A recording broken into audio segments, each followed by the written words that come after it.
What's up, guys? It's Aaron from Mickey Beard. And Inky Quill. And Adele from Mickey Quill. It has been a hot minute since anything has been on the channel. Hot minute. Hot minute. Yeah. I have been buried in work, to say the least.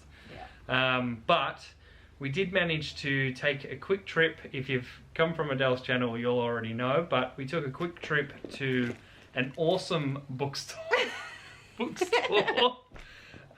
We found it in Sydney called Kinokuniya or something like that, with the better Japanese pronunciation. We used to absolutely love the bookstore Borders. We would spend, rest in peace, Borders. yeah, like basically all day in there when in our late teens when we were first dating. Yeah.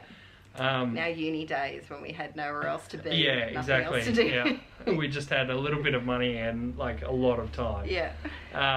So yeah, we stumbled across this one day when we were in Sydney waiting for a comedy show, and we thought we'll have to go back there when we have some time. So for Adele's birthday, her 30th, we went and spent hours in there. It was amazing. That's how cool we are. How do you spend your 30th raging birthday? In a bookshop. In a bookshop. Hey, I would not change it for the world. Me either. So I got a couple of books. Even though it was Adele's birthday, I had to kind of, you gotta treat yourself. I gotta treat myself a little bit. Yeah. Mostly they're art books, or they actually are all art books. I did have a look at some other books there, but there was nothing that hugely grabbed me. I'm waiting for a couple of fiction books to come out. We were in very art book mode. Yeah, we really were. Yeah, because we went down there specifically to try and find some art map books for Adele, which you can see in her haul on her channel, Inky Quill. Nice plug. The first one is a cute little, I don't know if it's going to pick that up, but it's like kawaii cute doodles.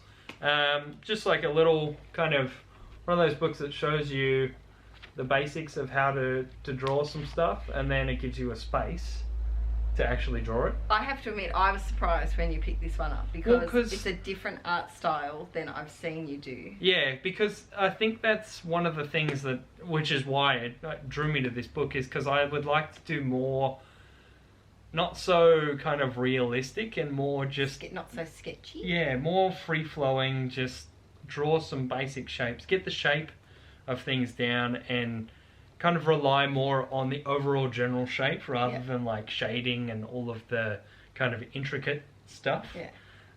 But then on the complete other side of that, I got How to Keep a Sketch Journal. Who's that by? It is by...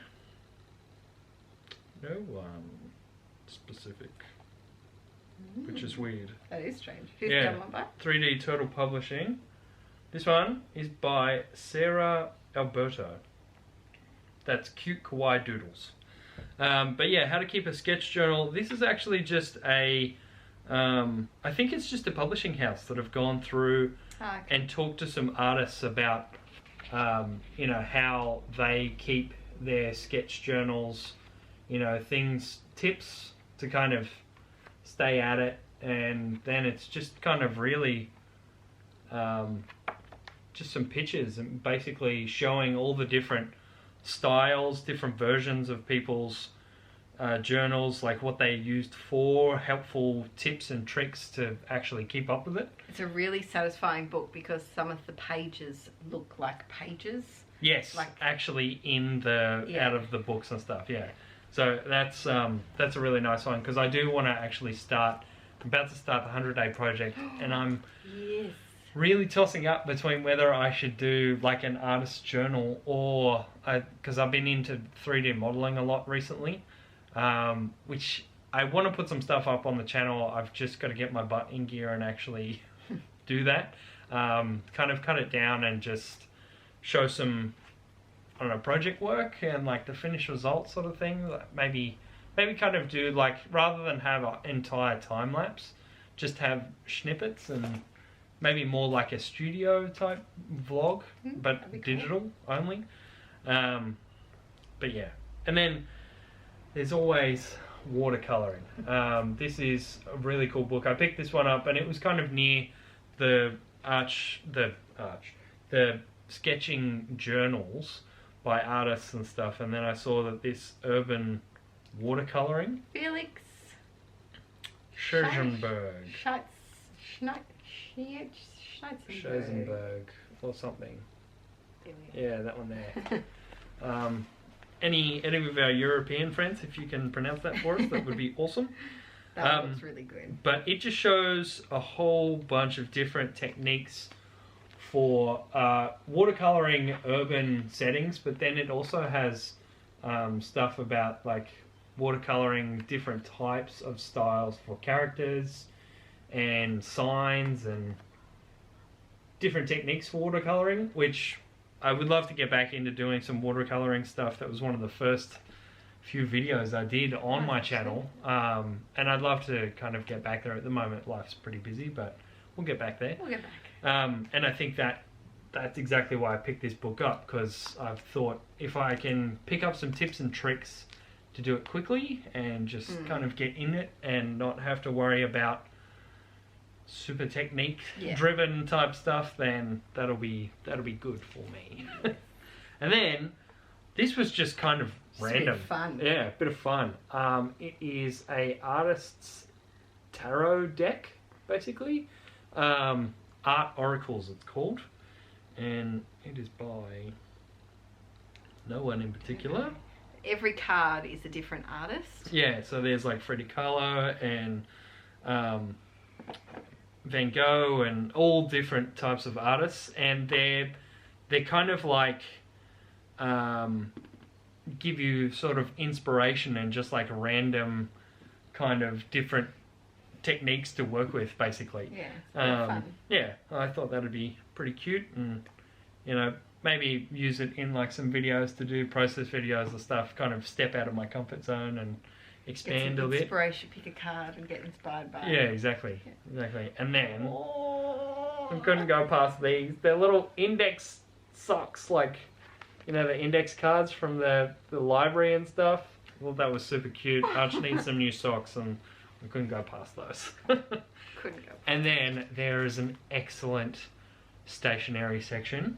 Excellent, and it's got a lot of like different types of notebooks and stationery, like the traveller's notebook stuff that we can't get where we live. Yeah, exactly. The shipping would be killer. So it's amazing to have such a wide range just in the one place. And be able to feel the paper. Yeah, exactly. And actually test it. Like they had a fair few testers as well, which was really good. Like and they had all sorts of pens and everything. So we didn't go to the pen. Like, we could have been in the pen section for another hour. Yeah, and we could have done some serious wallet damage in the stationery section, but we were trying to be good. Hold back a little bit, and just do the books. So I got one Traveller's Notebook watercolor sketch pad, which is really cool.